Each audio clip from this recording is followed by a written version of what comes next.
out. Everybody. What's up, everybody? Welcome back to another episode of Lights Out. I'm your host, Josh. And I'm your host, Austin. And I'm the producer, Daniel. We're back with another one. Today's episode is going to probably make you feel very squeamish. Yeah. It's very, very disgusting. There's no other way to put it. It's disturbing. Yeah. And knowing the scope of how deep it runs makes it that much scarier. Yeah. It's honestly an insane story. And it's coming out of Serbia. Yeah. I don't think we've ever covered a Serbian case here. No. On any show, I don't think. Yeah. But I know last week I mentioned at the end of the episode, this was maybe my favorite research I had to do for any Lights Out. I think this was the craziest one that could lead to a million different rabbit holes, but we keep it on track. And yeah, it seems very simple at the beginning, but then the deeper you go, you're like, whoa, how far does this stretch? Yeah. And who's involved? Right. Because we're going to be talking about the Serbian Slaughterhouse. And like the name suggests, there is lots of murder that goes on inside of this house in Serbia. And the people involved are criminals, but these criminals go all the way up the chain into the government to the highest levels potentially. And the way that this kind of gets found out is kind of peculiar, because we'll also be talking about encrypted messaging services. And I think this is something that not all of us think about, because we're not necessarily using we are using some of these messaging services that are encrypting your messages, but we're not really thinking about it from that perspective per se. Like, we don't start using WhatsApp because we want something that's fully encrypted and secure, right? We're just using it because it's convenient, especially when talking to other people in other countries. Internationally, it's the best way to do that. But then when you start actually thinking about it, you're like, oh, these encrypted messaging services, of course criminals are going to use it. Right, and hide behind it. It kind of makes sense, even though, it might not be intended specifically for that, but the stars certainly align. When you start thinking about it too much, it's like, yeah, this is perfect for a criminal to use. And that's exactly what happens in this story. Basically, Pandora's box gets broken into, and the authorities start figuring out, like, holy shit. Yeah.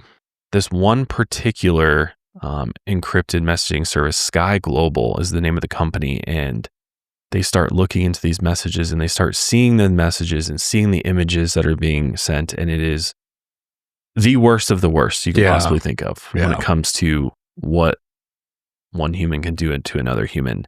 And you start seeing this dark underworld that exists, and all of the absolutely heinous crimes that are going on. And it just kind of goes from there. And that's kind of how they start figuring out, who are these people who are involved, and then also finding out about the Serbian Slaughterhouse.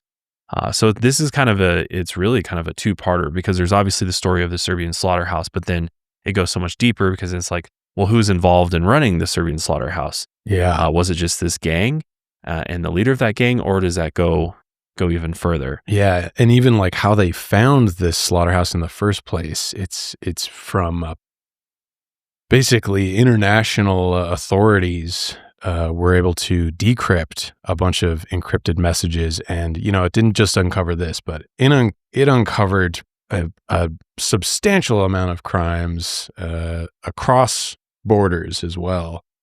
So corruption on a whole other level. Yeah.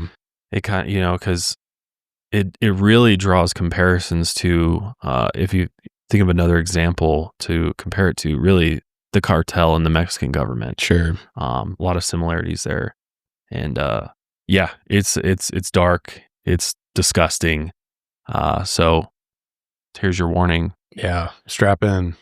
Let's go ahead and just get into things here and start by talking about Sky Global a little bit, because it's important to kind of understand how this sort of all unravels by understanding, the source that really begins with Sky Global, the company. It's a communications network and service provider that began in Vancouver, Canada in 2008. And it eventually became known for developing the largest encrypted messaging network in the world, Sky ECC, which ran through 3 servers in France. So as we've been talking about encrypted messages, for those that don't know, basically when a message is encrypted, it's made impossible to view without the correct decryption key. So it's basically like wrapping your message in a puzzle that can't be read by anybody or decrypted without the actual answers to the puzzle, right? Like you got to have the actual key to it to actually unencrypt it. And I mean, there's ways to kind of force that process, and there's people out there that actually specialize in this, especially in intelligence, forces around the world. And also there's plenty of people who are just civilians that do this for fun too. That's crazy. It's probably one of the most confusing and difficult fields out there, I would say. But some services that you might be familiar with, or maybe even still use currently, like Facebook Messenger, which I think they just call Messenger now, WhatsApp, Telegram, and Signal are some of the most popular ones out there that offer encryption. They're considered to be secure without allowing anyone, including authorities, to break the encryption. And isn't Discord too, to some extent, an encrypted messaging platform? So. I'm pretty sure it is. I can double check. I'm pretty sure it is. Yes, Discord offers end-to-end encryption for voice and video calls. Yeah, that's what I thought. So it's kind of a standard now. Yeah. Across pretty much all the big ones. And which makes sense, because obviously all of these software companies that are creating these messaging services, they want to have this secure ability for contracts with people who actually need that, right? Sure. Government agencies, law enforcement agencies, government, whatever it may be. And obviously, like civilians, we all are entitled to our privacy as well. Yeah. And we don't want the government spying on us. And so that's a big selling point. Huge selling privacy. Point. Yeah. But obviously it's a double-edged sword, right? Because with that what privacy, do you need to be private about? Yeah.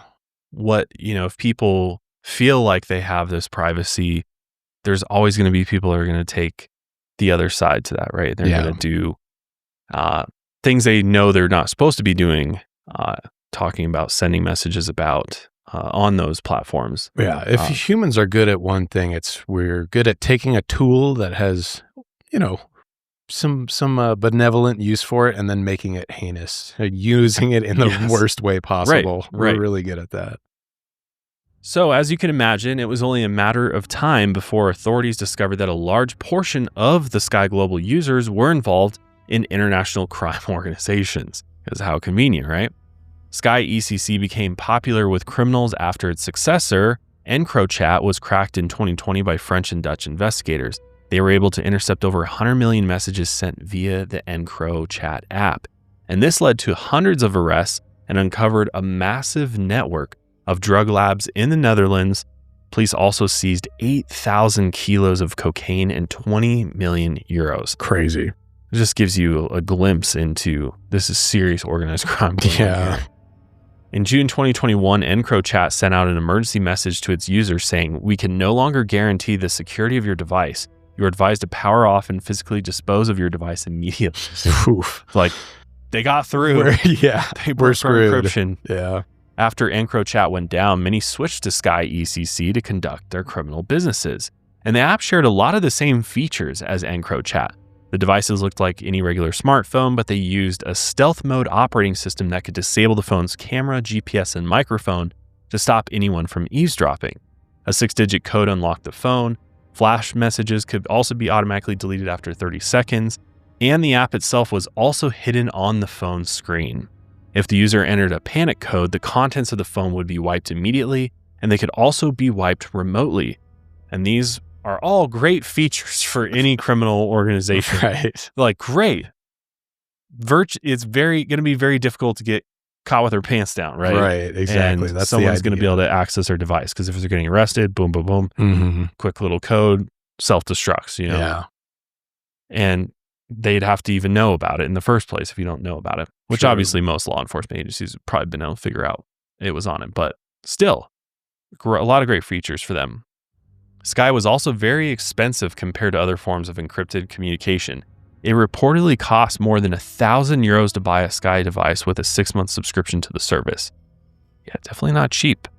But criminals were willing to pay, because again, it's an encrypted messaging service. Yeah. This is being marketed as unbreakable, and $1,000. What is that to, criminal organization? They're like, Worth price to pay to keep our secrets safe. Sky ECC was so confident that their website even promised a $5 million reward if anyone could crack its encryption, which be careful with what you ask for. Yeah. Somebody might want that $5 million. They might just figure it out. Seriously. But investigators began a cross-border investigation in 2019, and they had suspected that Sky Global phones and the Sky ECC encryption messages were being used mostly by criminals. Seems like not rocket science to figure that out, right? Right. Critics have argued that nearly 90% of the customers were criminals. Wow. 90%. Yeah. But there's a lot of money being made by the company. For sure. And ethically, we have a dilemma here, right? French police have said several times that they could not identify any Sky users who were not criminals. That's so funny to me. They haven't provided a ton of evidence to back this claim up, but seems doesn't seem completely out of the realm possibility here. I can see it. At the time of the investigation, 171,000 active Sky ECC phones existed, and 70,000 of those made monthly calls on the network. This made Sky ECC the largest supplier of crypto communications at the time. Similar to how investigators took down EncroChat, a specialized encryption unit eventually intercepted nearly 1 billion Sky ECC encrypted messages, and by the end of 2020, they were able to crack the Sky ECC encryption. They first decrypted the group messages, which was over 2 million messages, and by April 2021, they would have decrypted nearly 500 million. How do you even begin to who's the sift through team? that? I know. Wouldn't that be exhausting having to go through all these? Either way, the authorities immediately noticed that many organizations using Sky ECC were involved with drug trafficking, and company management was also suspected of working with these criminal organizations. We will dig into this a bit later of how much was Sky Global a part of what was going on, how much did they know. That'll be a bit towards the end of the episode because we got a lot of ground to cover here, but the network had been so trusted by criminal users that images of torture, execution orders, and insider financial and operational information were shared very freely. As you can imagine, this blew the doors on several crime organizations wide open. Belgian and Dutch authorities then shared as much information as they could to countries across the world, exposing several different criminal organizations. Here is a CBC report on the encrypted messages. These criminals really thought law enforcement will never get in. And we got in. It was as if we were at a table with the criminals. Police watched as criminals freely sent each other text messages and pictures of piles of money, drugs, weapons, kidnappings, and even assassination plots. Imagine being the law enforcement investigators to uncover reviewing these messages or breaking into it. Honestly, bless those people who have to go through all this. Seriously. Filth. I can't imagine the mental toll that would take and just the things you're uncovering. But yeah, the following raids after these messages were decrypted would result in countless crimes being uncovered across the world. In Belgium alone, there were 200 raids involving 1,600 police officers. It was known as the largest police operation in Belgium ever.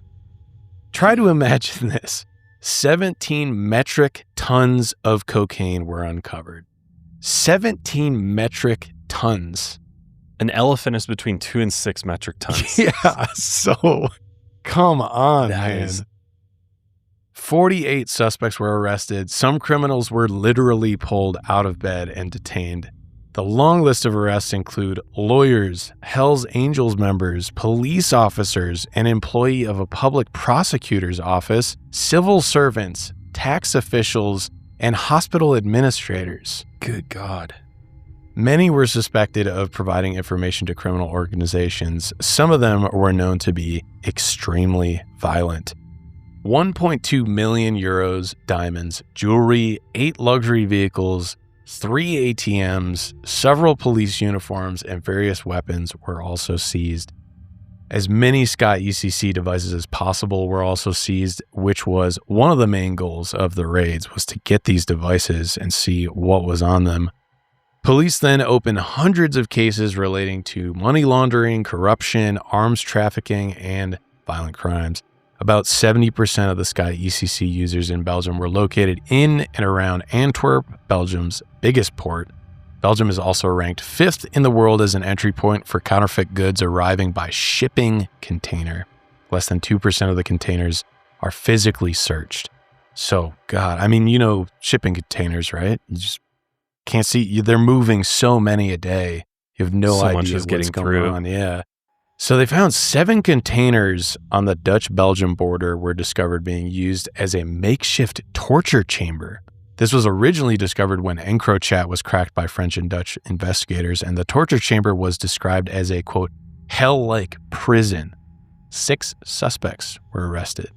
While the crimes were happening, law enforcement was actually able to watch the decrypted messages involving crimes being exchanged in real time. Yeah, that's wild. Isn't So not that only were they crazy? reading like past messages, but they're in there. While they're being sent. That's crazy. Whoa. So these 7 containers had been assembled as one torture chamber. 6 of the containers were holding cells and 1 was being used as the torture room.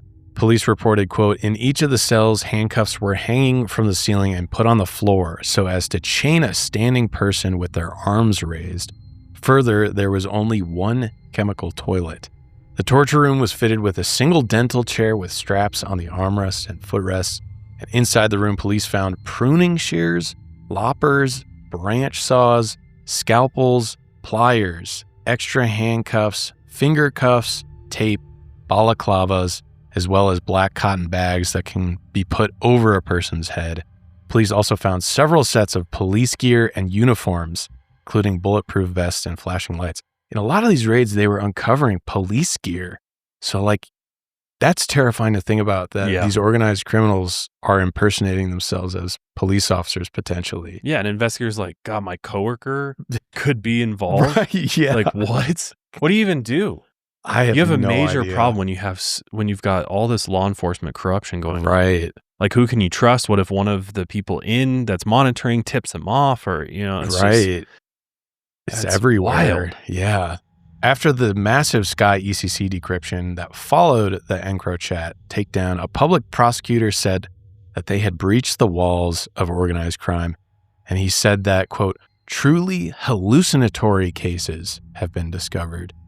And he was not kidding, because following the decryption, police in Europe ended up arresting over 10,000 Sky ECC users. 5,000 were convicted by the end of November 2024. And one of the most disturbing discoveries was found in an unsuspecting house in the Balkans. You know what's something that I can't stand doing? What's that? That you gotta do. Clean your house, your home, Yes. your absolutely. space. And we know you don't like to clean. Hate it. My house is disgusting. It's so rancid.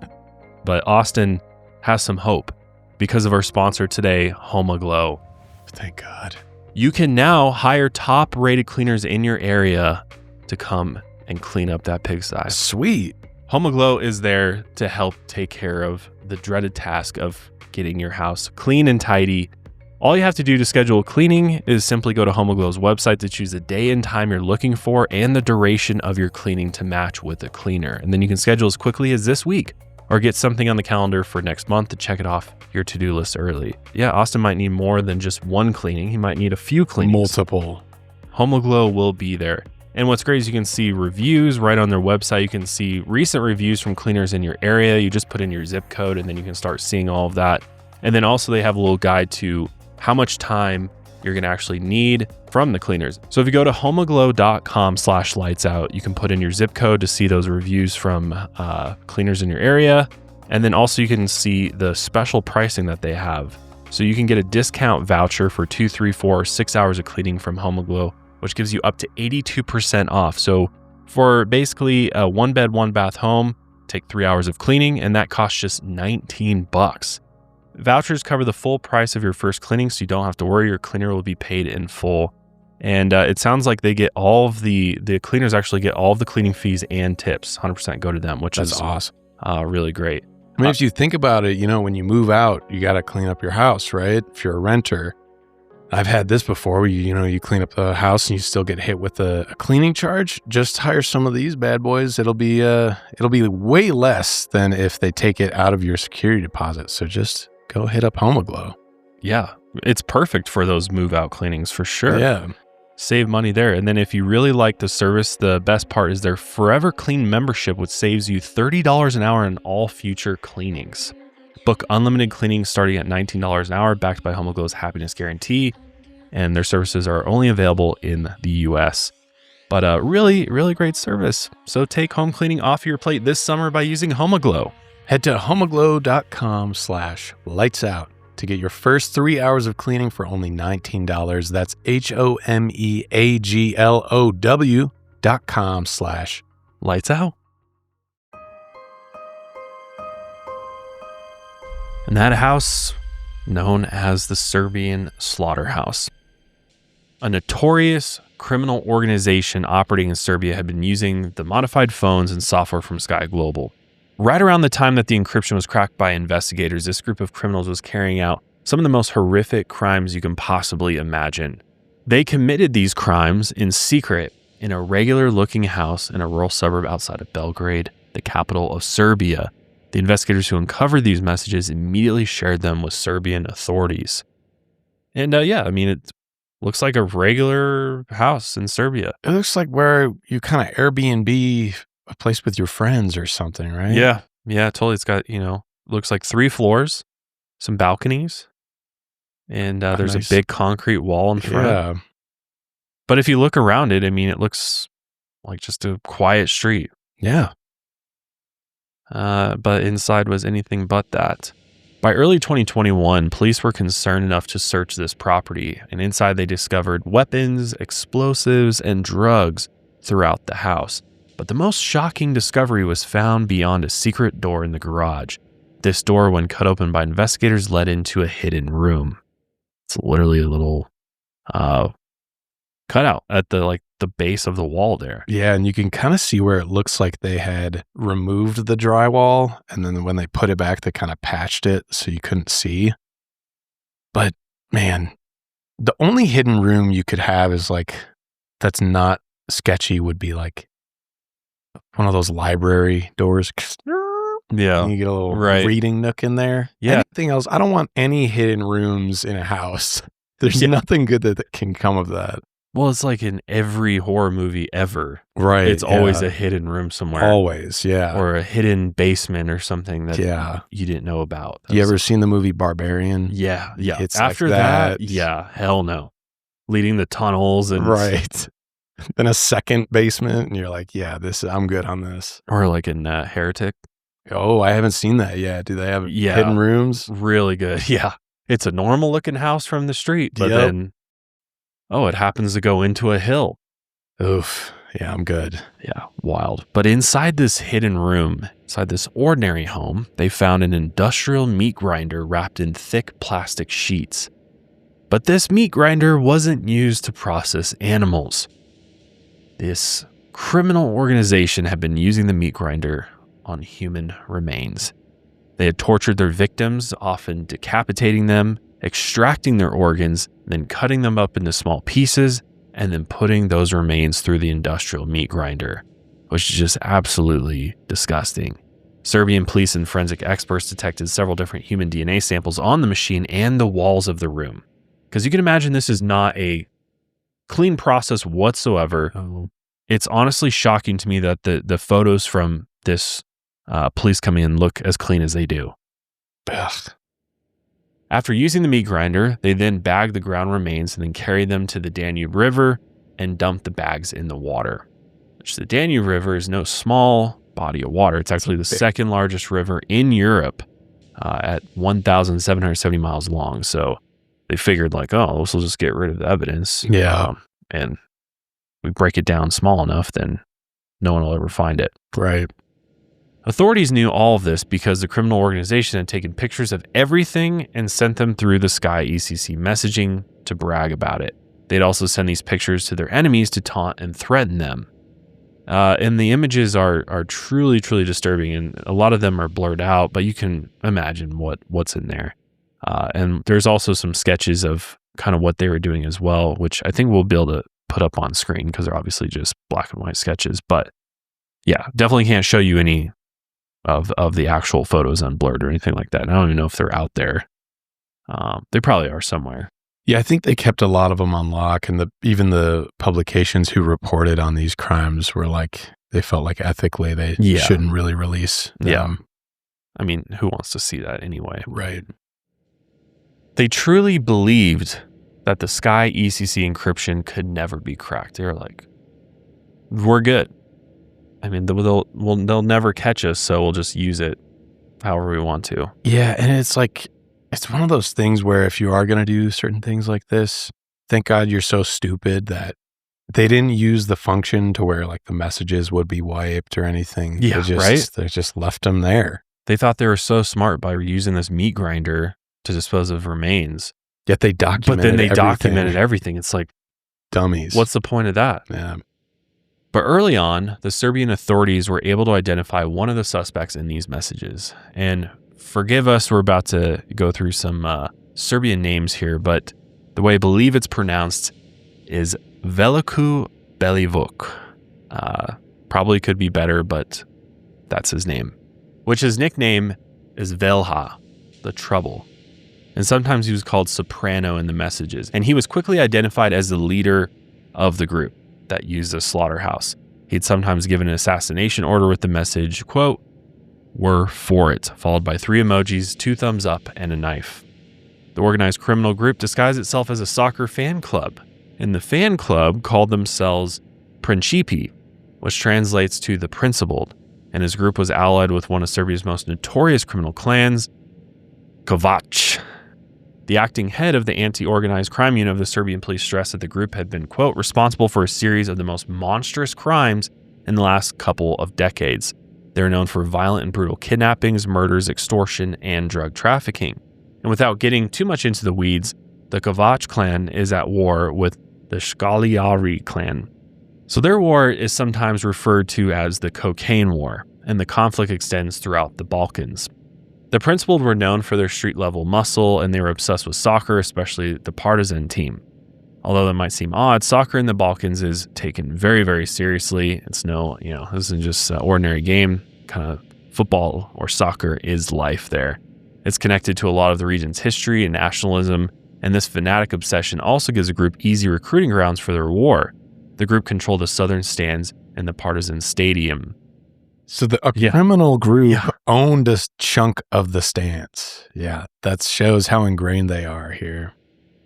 And these 2 rival gangs would often kill each other with car bombs and sniper rifles.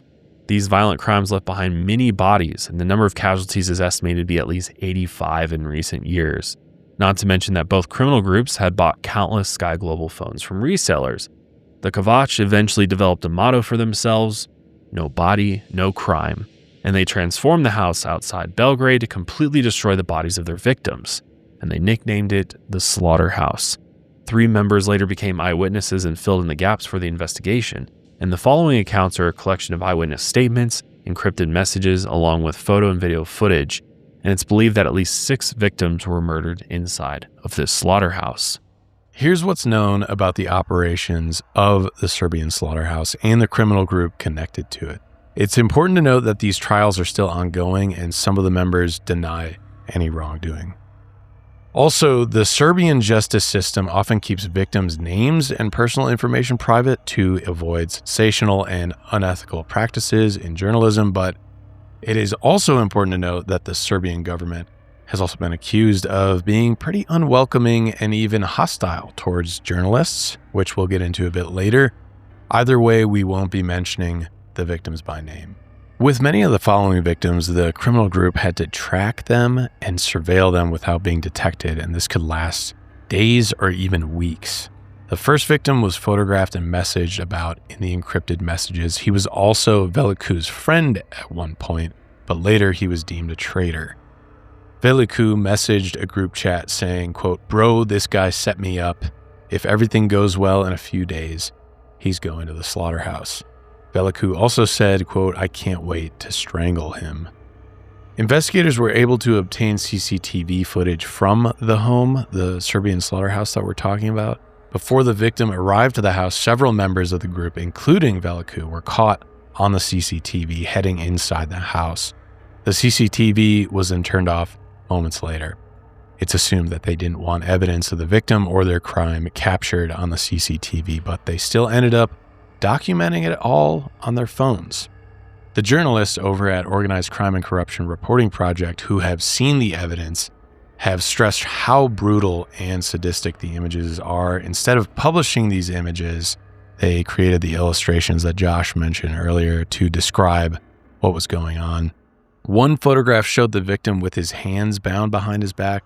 They carved the word treason in Serbian into his upper back. Witness testimony claimed he was brutally tortured before being decapitated with an axe and cut into pieces. The criminal group members then inserted the human remains into the industrial meat grinder, put the ground remains into bags, and then dumped them into the river. Another victim was a member of the rival clan, and he was lured to the property by an acquaintance who offered to sell him a firearm. The acquaintance then drove him to a meadow near the slaughterhouse where Veliku and his men were waiting for him. Clan members jumped the victim, tied him up, and threw him in a van. They then drove him back to the slaughterhouse and began sharing photos in the Sky ECC group chat of them torturing the victim.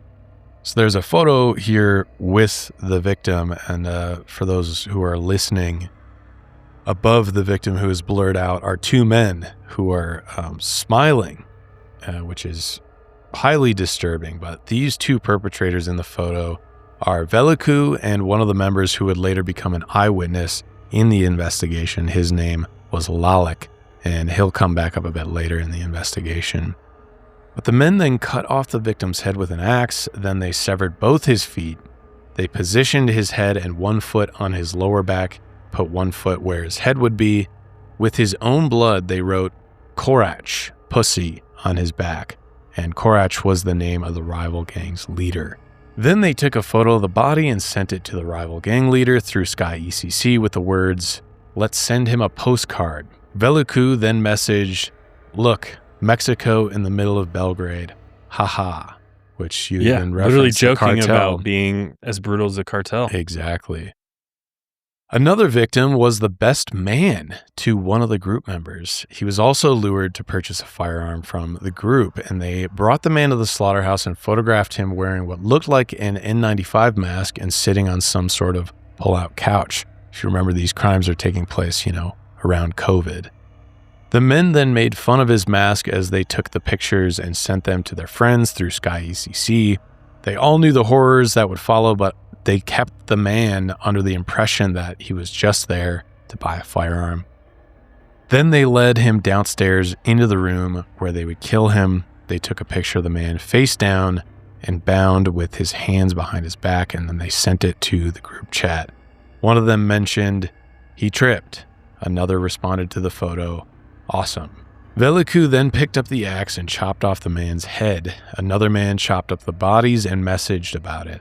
After mutilating the body, one member wrote, "He was sick in the head. His organs weren't exactly in good shape either." Truly the most despicable people here. Ugh. Yeah, to do this as a group too. We talk about a lot of isolated serial killers who are kind of just these fringe freaks. Mm-hmm.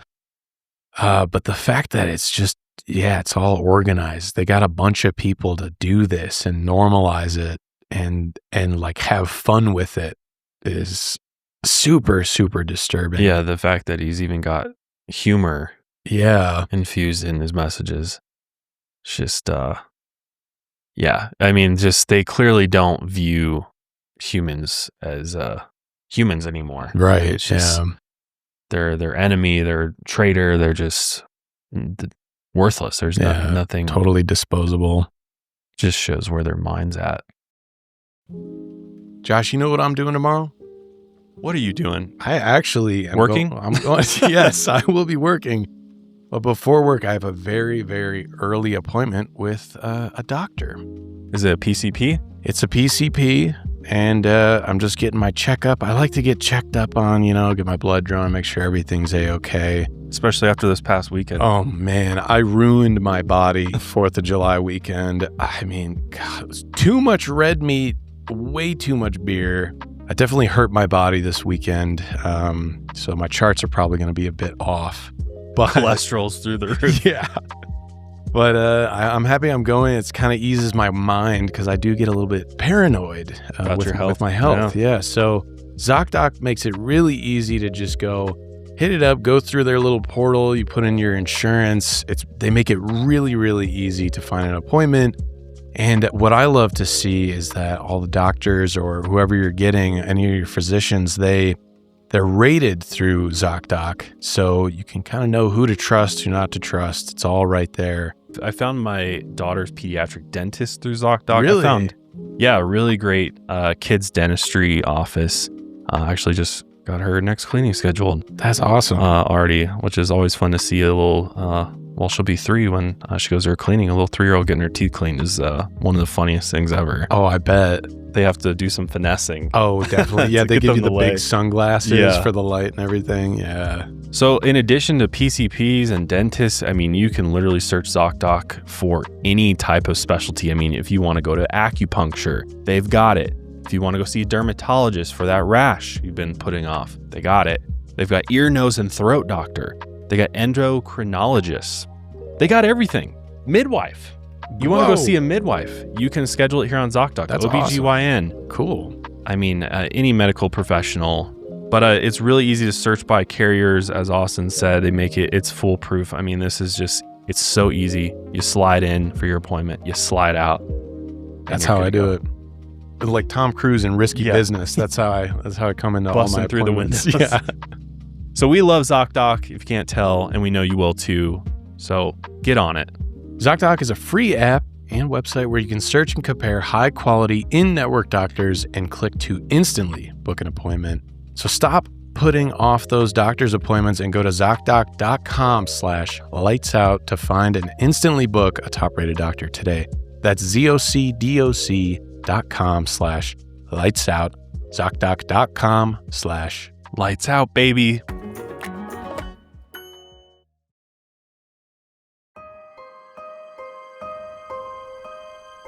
But after the arrest of over 20 members involved on February 5th, 2021, the Serbian government saw the investigation as a great success for breaking up a large string of organized crime. Interior Minister Vulin promised, quote, "Not a single crime of the clan will remain unsolved." Serbian President Aleksandar Vučić said this, "What is our message? It's that we are done with this gang. To those who think they have inherited the gang and its membership, I can say, you're done. Meaning you'll soon be behind bars." He also blamed the problem on a decade-long drug war in Montenegro that had poisoned the grounds of Partizan, one of Serbia's most beloved soccer teams. And his message tried to assure his people and the international community that years of bloodshed, including car and restaurant bombings, assassinations of lawyers, and other gang violence were finally over. But the investigation into the Serbian Slaughterhouse gang gets even crazier from here. Because for years, the Serbian government had been allegedly linked to organized crime groups, including this one we just talked about. And the connection between the criminals and government officials might go all the way to the very top, including the president himself.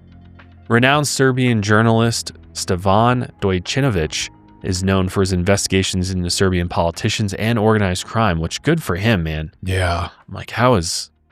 He must have a target on his back. Oh, yeah. You know? He's probably got to keep such a low profile. Yeah. But he has exposed health ministers connected to criminals, mayors laundering money, and drug kingpins connected to the prime minister of Montenegro. As for Serbia, Reporters Without Borders once said, quote, "Serbia has become a place where practicing journalism is neither safe nor supported by the state." Whoa. It's a bold statement. Yeah. Stevan argues that Veliku and his gang were directly tied to President Vučić, his administration, and the political party he created, the Serbian Progressive Party. He even went further, arguing that the gang was created by the state and they were under the command of the police. Created by the state. That is... Whoa. He said it sounds bizarre, but this is really true. In 2017, about 3 years before the Slaughterhouse murders, an infamous video of CCTV footage showed a murder in the center of Belgrade. Police arrested Veliku and several associates, and he was later charged for his involvement in the murder. Police also seized his phones, and they created a report based on his WhatsApp messages. And the report was later published by journalists, but it was never supposed to make its way to any media outlets. And this report exposed messages that he had shared and received from police officers, showing that he was under their control. Oh boy. One high-ranking officer, once involved in national military, was connected to these messages. His name was Nenad Vukovic. His alias was Vuko, which appeared throughout the WhatsApp messages, and that's what we'll be calling him as we go forward here. One message from him read, "We are in a powerful position, brother. You have me, and I am one of the 10 most important officials in the police, and I'm at your service 24/7. Journalist Stevan claims that Vuko was the true boss of Veliku, and he was the one giving him explicit directions. Not only did they communicate through encrypted messages, but Vuko also met with Veliku's group face-to-face. The meeting was secretly recorded. Stevan was able to get his hands on an audio recording of the meeting, and he believed it was similar to a team-building meeting. Good God. It's like, what the? So this high-ranking guy from the police is having a team building with this gang. Violent. Team building. Yeah, right. And like an incredibly violent drug gang here. And it sounds like, according to this audio recording, it was just a lot of discussion about the criminal underworld and things that they were doing. But Vuko could be heard saying, "We are involved everywhere, and someone's head is in a bag everywhere from our people. All the information, everything is possible. You have the whole police in your hands, but you are the weakest when you think you are the most powerful." Wow. Oh. You have the whole police in your hands? So these guys feel untouchable. Yeah.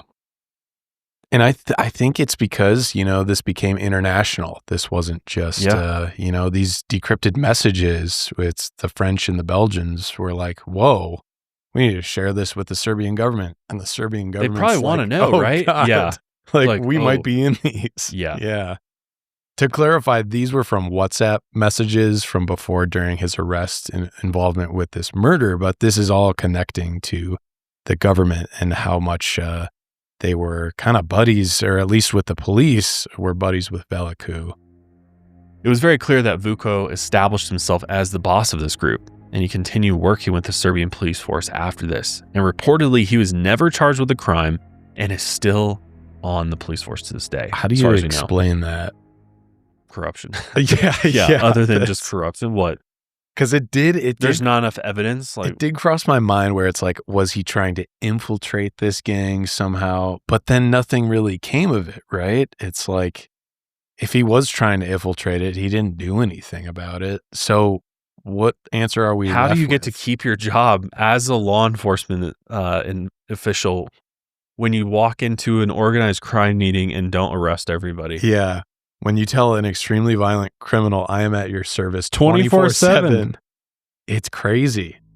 But it gets even worse.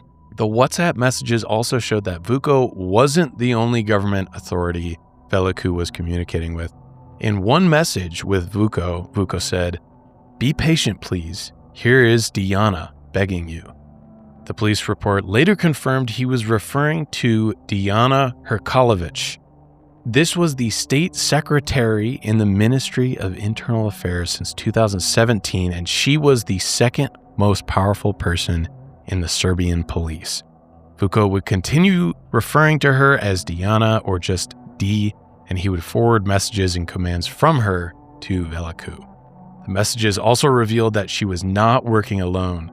Vuko would also refer to a boss and big boss, who were never explicitly named, so we don't know who that is. Diana was later fired from her position once the police uncovered these WhatsApp messages. She was later charged with influence peddling, and this is when someone basically just uses their influence in government to get favors or special treatment in return for payment. It's kind of similar to bribery, but she was sentenced only to 16 months in prison in January 2025, pretty recently. As for Veliku, he has denied any involvement in the murders at the slaughterhouse. While he testified in court, he claimed that he and his crew took orders from state officials and had even been working for the Serbian president, Aleksandar Vučić. The president and his government tried to suppress this testimony from making its way to the public. Stevan, the journalist, was able to get his hands on the court documents and publish them, and he has expressed his opinion that the corrupt government is worse than Veliku's criminal group. Yeah. Yeah, man. If you're calling the shots here, yes. I mean, is it just Veliku being like, oh yeah, the president, just to try to save himself? He could be. And because he already knows there's corruption, he's like, well, let's just send it all the way to everybody. the top. That's going to throw everybody through a loop. Yeah. I don't know. I'm not 100% convinced it goes all the way to the top. It seems maybe too convenient for Veliku, who's, on trial right now. Yeah.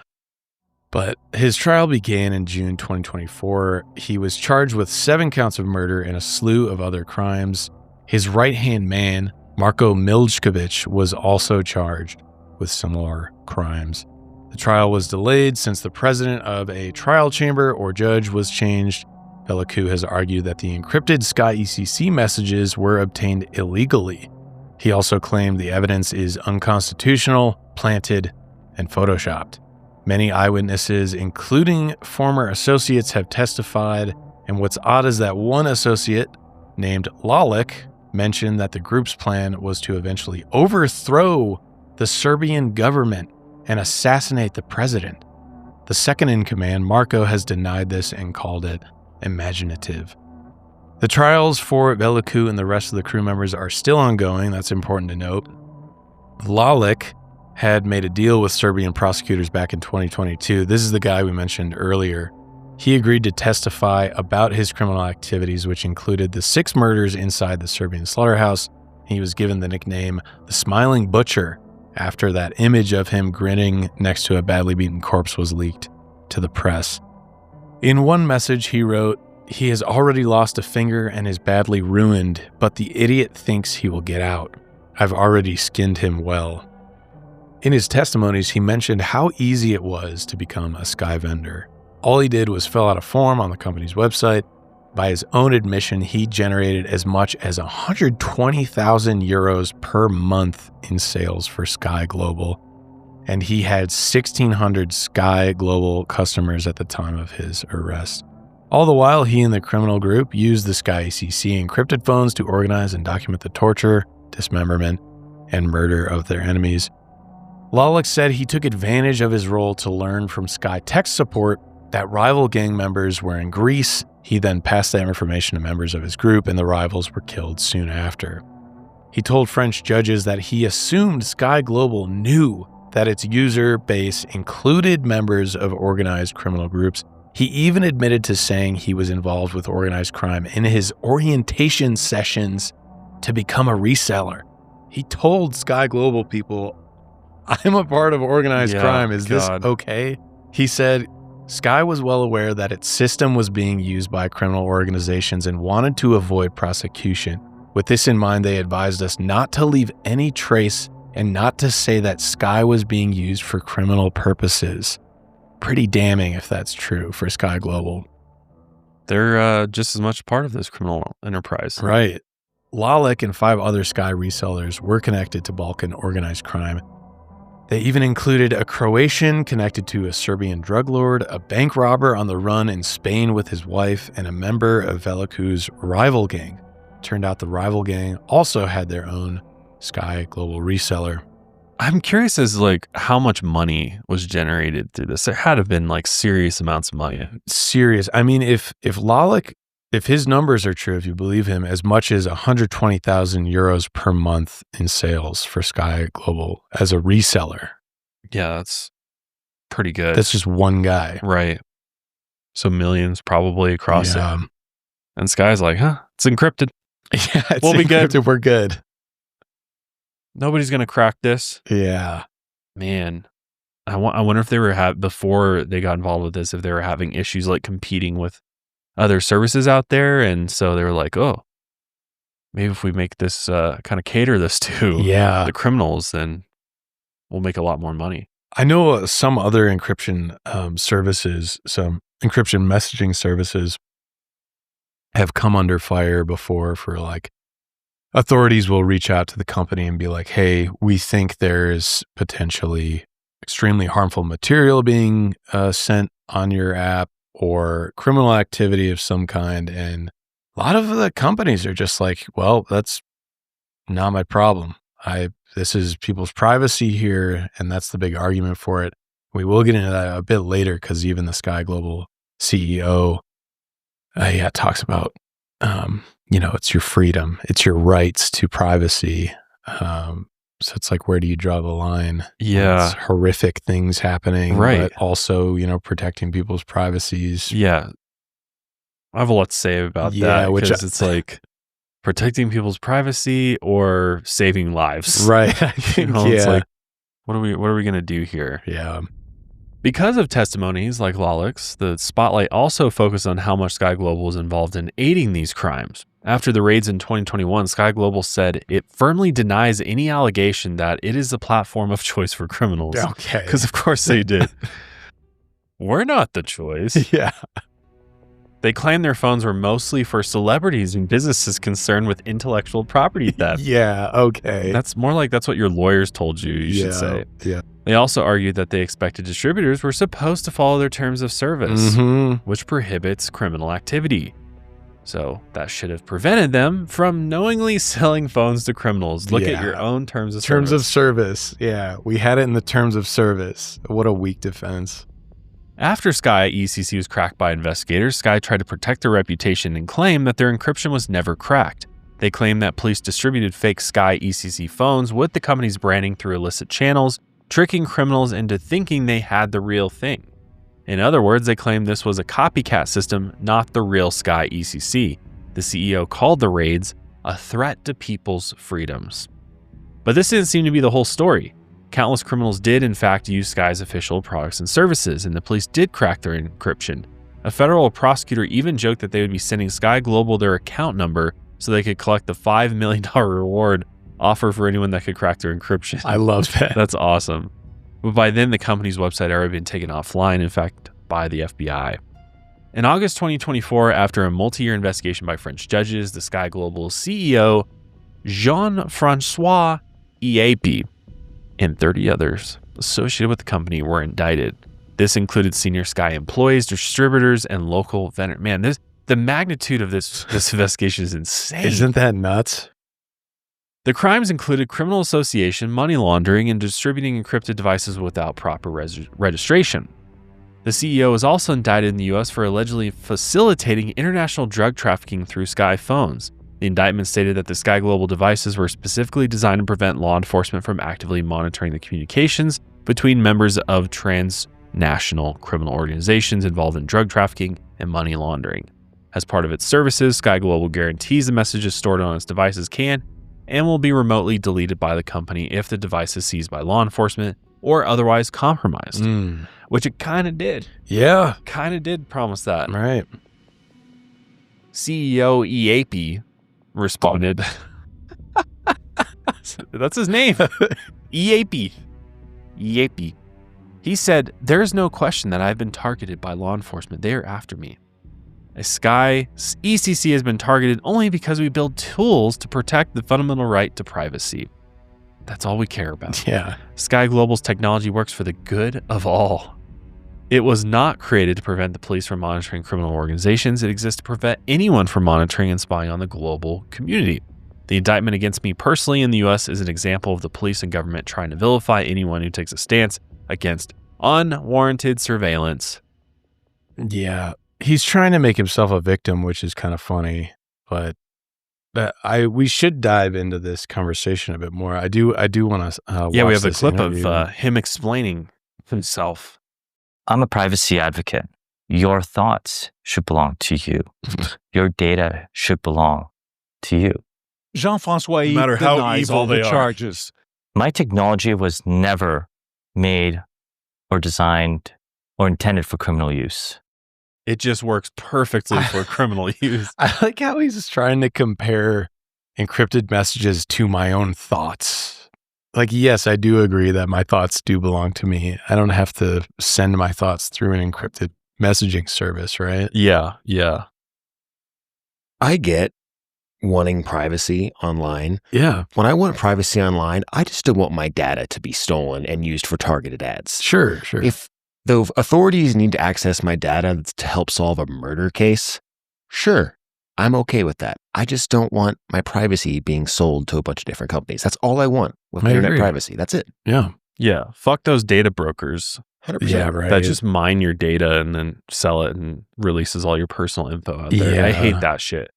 But as far as law enforcement needing to look at it for investigation purposes, if you ain't got nothing to hide, it shouldn't be a big deal. Yeah. Right? If you're operating legally online or in life, shouldn't have anything to worry about. Yeah, I'm a big advocate for privacy, but I think also what he's doing, it's a bit of a straw man argument, because it's like, we're talking about these crimes that we've uncovered and that clearly you guys knew about, that it was so obvious that you were selling to criminals that even the criminals themselves were declaring themselves criminals when they were becoming resellers for your products.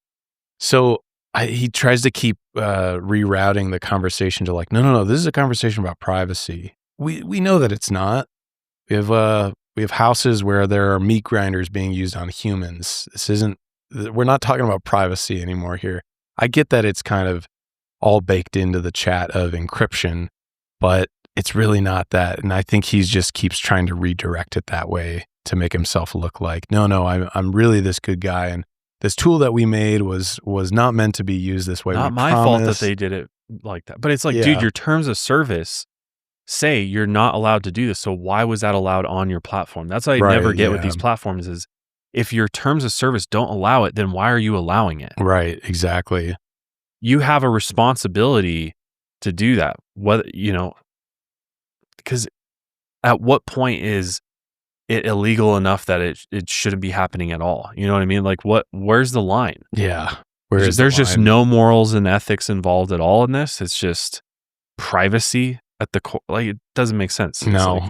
And we could maybe have a discussion about it if not the vast majority or possibly everyone using your product was a criminal. Yeah, was a 90% of its users. Yeah, like, come on. And they had no clue. Yeah, come on. There's no way. Not a chance. There was somebody reporting to the CEO, like, hey guys, like, something's the going shit on. going across our network here is insane. Not good. Yeah. Yeah. I think this is just him trying to save himself and his reputation. His lawyer, Ashvin Ram, said this: "It's never possible, it doesn't matter what product we're talking about, to ensure that no one misuses a product for illicit purposes. It's no different from a gun manufacturer. Some guns somewhere will be misused for criminal purposes." Is it though? Again, I think we're in a straw man argument again.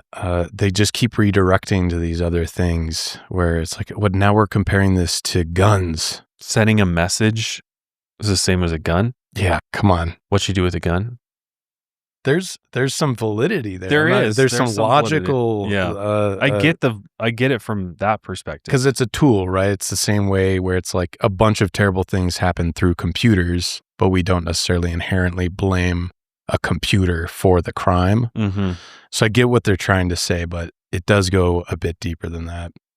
Because during the investigations into Sky Global, it revealed multiple cases where Sky executives were informed that individuals selling Sky phones had been accused of criminal activity, and they just turned, their head a different way. They're like, nah, not going to do anything about it. Yeah.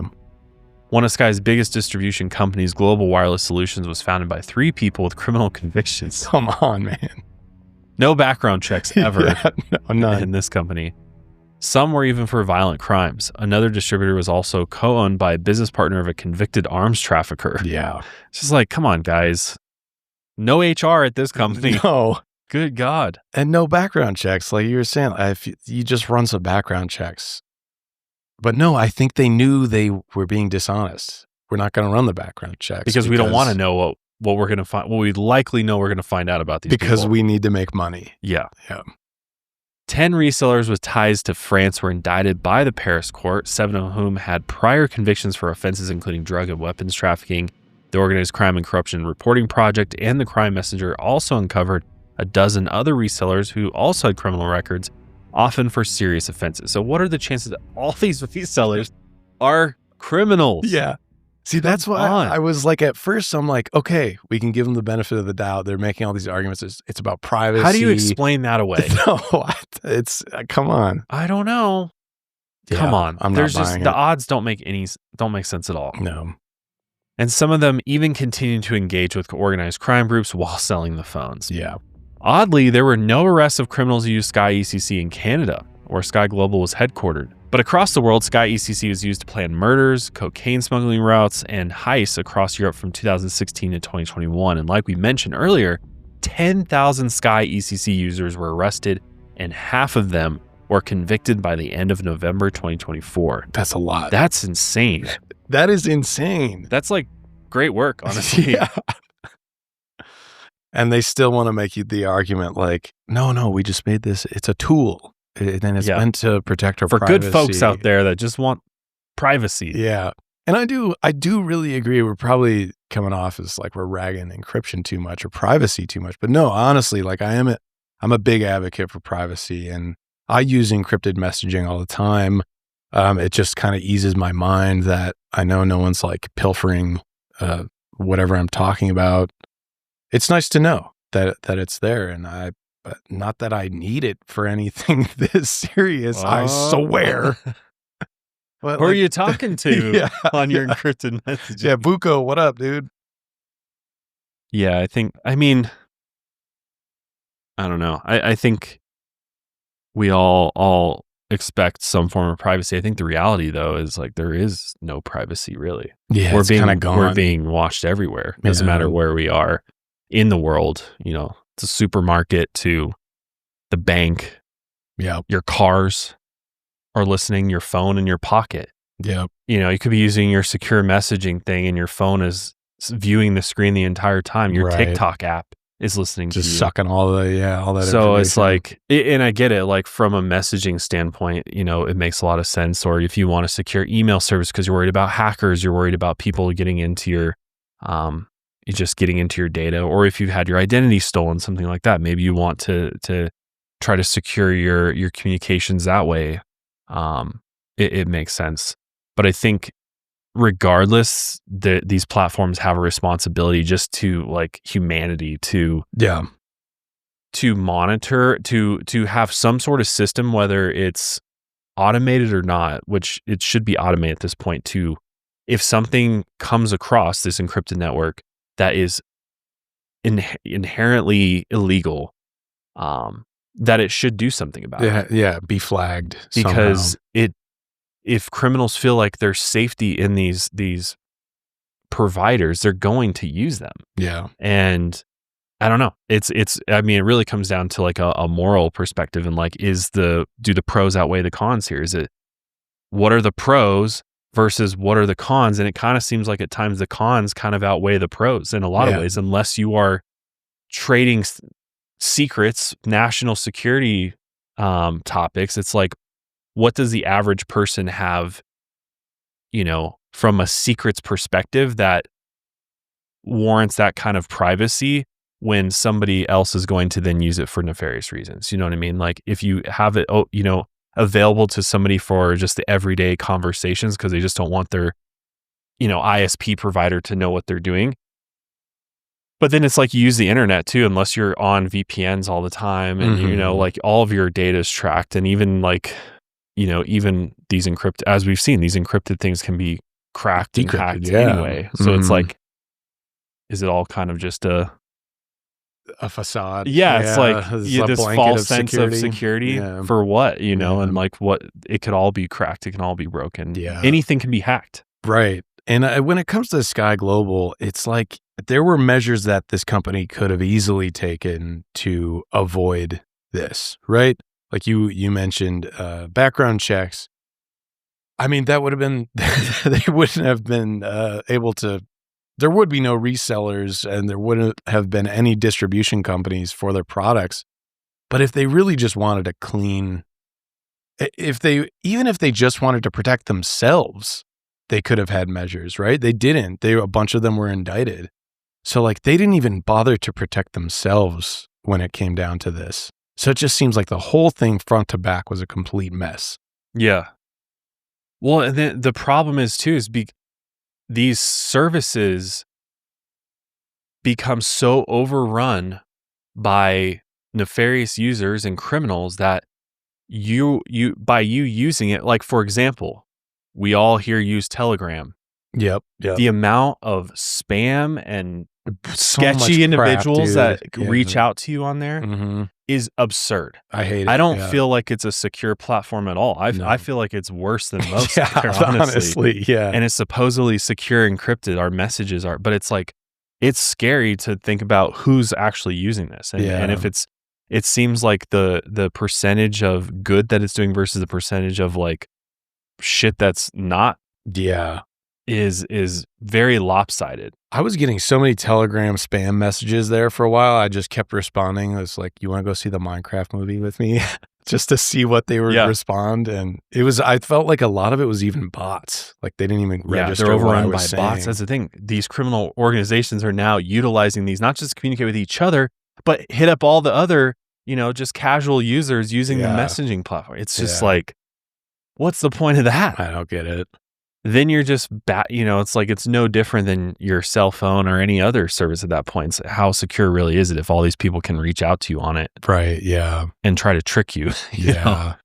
It's out of control. It's it's crazy. Like I think by the way they advertise it too, I think it just inherently invites people to be like, oh, I could get away with this if I do it on here because nobody will be able to see it. But then, yeah, I mean, if you go back to that checklist of what their devices are giving you, it's like, of course, criminals want this. There's no doubt in my mind. I don't know what would the average person have to gain by being able to, I don't know. I guess I could see some scenarios where it's like to remotely wipe your phone. If it gets stolen, you might want to remotely wipe your phone. But I don't know, like the 30-second flash messages, it seems like there's just bound to be some illicit stuff happening there. What else? I mean, I guess that's the thing. You can always argue that it's just about privacy at the end of the day. And that's just the blanket defense for everything that they have a part of these devices. Well, a lot of these companies have back doors they leave for law enforcement. Oh, really? It looks like WhatsApp actually, they allow law enforcement agencies to take a look at the metadata. Okay. When they have a warrant for it, right? Okay. So like, I think good. if a warrant is being obtained and there's a legitimate reason to go and pull data, I have no issues with that whatsoever because there's a good reason for Absolutely, it. Yeah. All these child predators that are out there that are utilizing this stuff, the amount of sex traffickers, exploitation that's going on with on these different providers is insane. So I think there needs to be a way because our world would become a scary place if law enforcement truly had no way to gain access to this information. Yeah. I do find it kind of badass that the authorities were just like, well, we're just going to decrypt the whole thing and shut the entire thing down is pretty awesome. Yeah, it's really impressive, honestly. I'd love to know who those individuals were and how long it took them to do that. Well, pretty fast. I think it was within a year because they took down EncroChat, then Sky Global kind of took off, and I think it was the next year. Within the next year, they cracked Sky Global, Sky ECC. Yeah, that's crazy. Yeah. So like, for example, I just did a little GPT search here. So decrypting messages on WhatsApp is extremely difficult, if not impossible, for unauthorized parties due to its implementation of end-to-end encryption. WhatsApp uses Signal Protocol, a robust and widely respected encryption standard to protect messages, media calls, and status updates. Each conversation on WhatsApp has a unique set of encryption keys, meaning that even if one conversation's keys are compromised, other chats remain secure. And the keys on device only, the keys needed to encrypt and decrypt messages are stored only on the sender and recipient devices. WhatsApp itself does not have access to these keys, preventing them from decrypting user messages. But again, there's vulnerabilities to that. You gain physical access to the devices, which that's what happened with Sky ECC. They start getting the Sky ECC devices, the actual phones, and then they start getting, they start figuring out vulnerabilities to the servers and everything like that. Then they can piece by piece start decrypting it or accessing the actual keys to maybe use the key to unlock it, to then take a closer look at the metadata and start looking at how is this encryption set up. So it probably was, it still takes a long time, a year, for that type of thing is a long time to decrypt something, but it is possible. But WhatsApp collects metadata about messages such as who is messaging whom and at what time. This metadata is not encrypted and can be accessed by WhatsApp or potentially provided to law enforcement with a legal request. So it doesn't show you what they're messaging. It's just who and what time. Right. Fascinating. Just burn it all down. God. I think part of it too, and this might be a crazy opinion, but if you're using some sort of service, you don't have any privacy because that privacy is up to the discretion of whoever's providing you that service. 100%. The same thing has been true with mail for the past 100 years. The government can go through our mail at any point in time. We have no privacy in mail. The only time we have privacy is if we're in a quiet area and I'm whispering into your ear. That's really the only place we have privacy these days. You want to go to a quiet area and whisper in my ear, Daniel? I'd love to. After the episode, feel free. Feel free. No, you're absolutely right, though. Yeah. I mean, that's the reality. That's what we sign up for. Yeah. But of course, like if you're a criminal, if you can find a way to, especially an organized group that's spread out across a geographical area, you obviously need some way to communicate. And if if we just do it through, text message or talk on the phone, that it's much easier to have those messages intercepted and or phones tapped, things like that. So I think in theory, they're like, oh, well, through this thing, end-to-end encryption, we should be fine. But it's still like the fact that they put all that evidence out there is just stupid. Wild. Just how dumb, how organized are you? They might have been fine if they didn't document everything. Right, if they just used it to communicate, they might have been fine. Right. They got so cocky with it that they're like, oh, this will never, but it's like, that's where you fucked up. Yeah. Because you're right.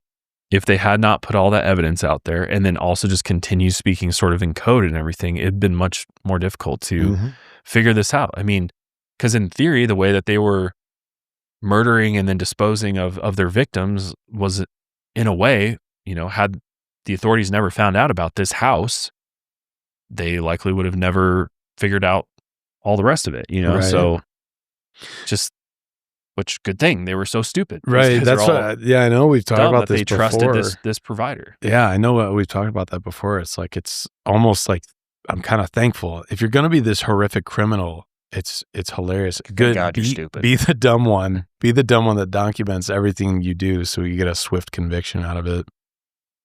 Yeah, it's a controversial issue. And I'm sure there'll be plenty of you out there who disagree with us or disagree with our views on this. But I think we can all agree that if we give criminals a way to communicate and to facilitate criminal activity without being caught, they're going to do that. Yeah. They're going to do that every time. I've always been of the belief that if there's a system in place, there will be a group of people who will abuse it. Yeah, Absolutely. 100%. Yeah. So by knowing that, because that is an infallible thing that will always be there, then we need a way to combat that. We need a way to keep that in check and to monitor that in some way so that we can hopefully make a dent in this crime. And I think that's the difficult part is it's a juggling act of like, how do we do this? Well, we can't advertise that we're secure if we're not really secure. We're not, and we're monitoring activity. But at the same time, what if this happens on our platform or there's these types of pictures or content being sent? I think there is a way to have an encryption messaging service and also be ethical. And I think like what we were talking about, there could be this system in place where just a person doesn't have to go and access it, but like the system will flag something like we were saying, like, certain keywords or like it could read images, but it's just like the computer doing it. It has nothing to do with like humans actually going in there and looking at all the private messages. But how is there not a way to train some AI program to go identify harmful things being traded or talked about? Yeah. Well, there absolutely is. And it's just a matter of implementing that into these platforms. And they need to do it. I mean, it's just like, it seems like a no-brainer to me. Why not protect? I mean, especially with platforms where there's tons of kids using it, tons of youngins on there. And, especially with But I think this is like this whole conversation is just going to become bigger and bigger as time goes on. Right? There's also the like ironic use of it too. Like if you say something horrific to your buddy, where it's like, oh, but I actually didn't mean it. Will the system then flag that, and then everything gets pulled? You know, there's a lot of nuance. Sarcasm to that. Can't be detected over text. Yeah, right. So I don't know. How do you solve this? If anybody out there has some ideas on like how you can actually implement an ethical encrypted messaging service, we'd love to hear it, because I think Sky Global is an example of the worst way to try and have an ethical encrypted messaging service. Especially when you're actively inviting literally criminals to use it. Literally, You know, as they like to put it, they were not doing that, but clearly there were somebody inside, Sky Global was definitely recruiting it. Definitely getting all these resellers on board. So it's very obvious, but I mean, what a wild case though. It's massive. It's very modern crime. It is like how they operate now. And I feel like there'll be more and more of this as time goes on. We're going to see more and more criminal groups getting busted through these various technological providers and chat messaging platforms and social media. I mean, even, X and all these other things too. They're all trying to figure out ways to combat this to some extent, although some of them are not as much as they used to in recent days. But I don't know. It's an interesting problem that we're gonna have for years to come, I think. Yeah.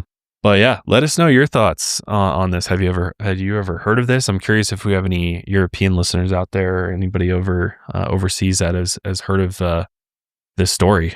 Because I just ran across it completely random. I was like, what the hell is this? Yeah. I was like, whoa. I know there's going to be one European listener who comments, what do you call it? Soccer. It's football. Just save it. All right. We don't need that comment. There's only one true football. Yeah. And that's the NFL, baby. Yeah. But that's going to be it for us today. If you found this episode interesting, definitely check out last week's episode. It was also really good as well. With Virginia McCullough. Yeah, that was a crazy episode. Yeah, another overseas case. But we'll see you guys next week. Until then, lights out, everybody.